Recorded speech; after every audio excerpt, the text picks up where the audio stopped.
Hello everyone, Pontus Engstrom here with MTI Investment. I'm here with Michael Mrosso with Tanswed. Thank you. How are you? I'm good. And where is Tanswed located? Okay, Tanswed is our registered office is in Kahama municipality in Shinyanga region. There we are doing our agro processing. Our first plant we do rice plant sieving, and now recently we have just onboarded through MTI advisory. We have just get our new machine for rice milling. Yes, and how is that going with the rice milling machine? Now we just have the latest technology in rice milling, which will help us to get a good sorted rice. So we are happy that we are bringing to the market a rice that is well milled, and at the same time we'll be able to serve our community with a good end product. But is there a big market for rice in Tanzania? Yes, the Tanzanian rice is not only feeding Tanzania. We are feeding DR Congo, we are feeding Rwanda, we are feeding Uganda, we are feeding Kenya. So everyone, our neighbors are expecting to eat Tanzanian rice. So investing in rice business in Tanzania, for the moment, is something to do. Because our neighbors, they don't grow rice. We are the one with the biggest rice grower in the Eastern and Central Africa. Yes.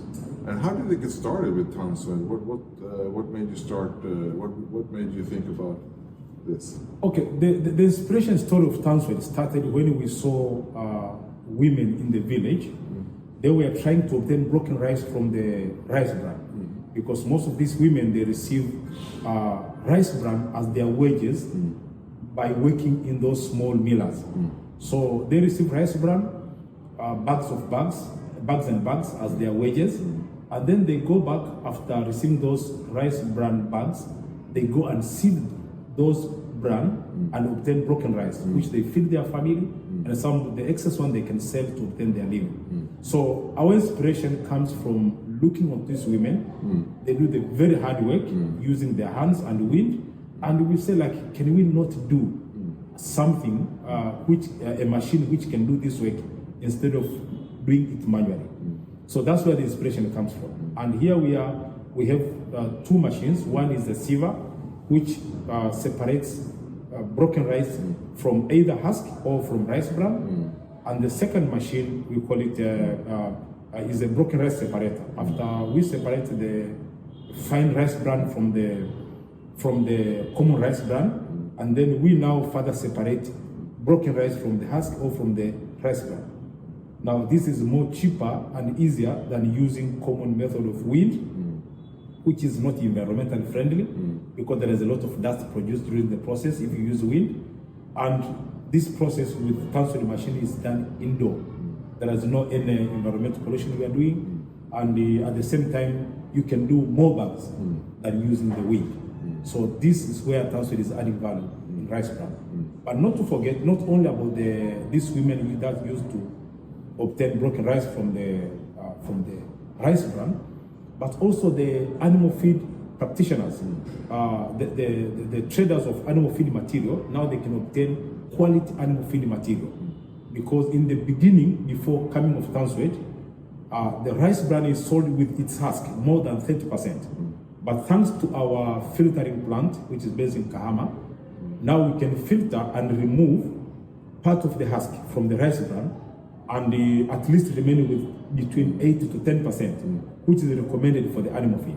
But in the beginning, they used to sell it with 30% composition of husk, which is not healthy for the animals. So this is another impact in the animal feed industry. Yeah. Is there anything else you can make with this husk? Now, the journey is not over. With the husk, we can make bricks, which we reduce a lot of cost of cement, because we know in manufacturing of blocks, a cement is more used and sand. But with bricks, it's only clay, and we use the husk as fuel to burn the bricks. That's part one. But also husk can be used to make building boards. Where we go, considering the deforestation which is happening with high speed, now we can stop deforestation by applying husk in manufacturing of furniture.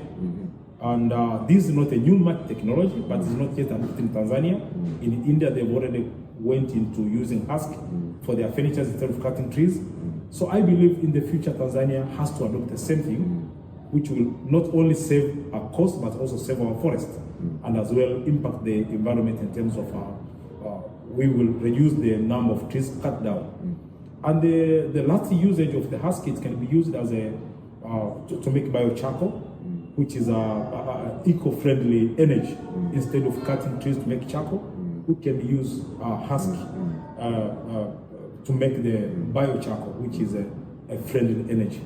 And my last question. Yes. How is Tanswed performing in terms of sales growth and profits? Okay, in the beginning of our operation, we started slow, but in the past 6 months, our financial year, which ended December, we are able to make a 76 million Tanzanian shillings just from sieving operations alone, and we are able to make a 200,000 as a profit when we close our operations. And we expect this volume to double in this year because of the good harvest on rice, and we expect a lot of people will prefer now to sieve their bran because the bran is cheaper than it was last year. Because this year there is a good harvest, so people want to be will not worry to lose part of the husk in the rice bran before they sell to the market. So we are having a lot of expectation that the volumes will double this year. Right. Yes. And you're making profits? Yes, absolutely. We are making profits. Right. Yeah. With that, we'll leave it for that, and we want to come back to Tanswed again in the future. So thanks for tuning in. Thank you.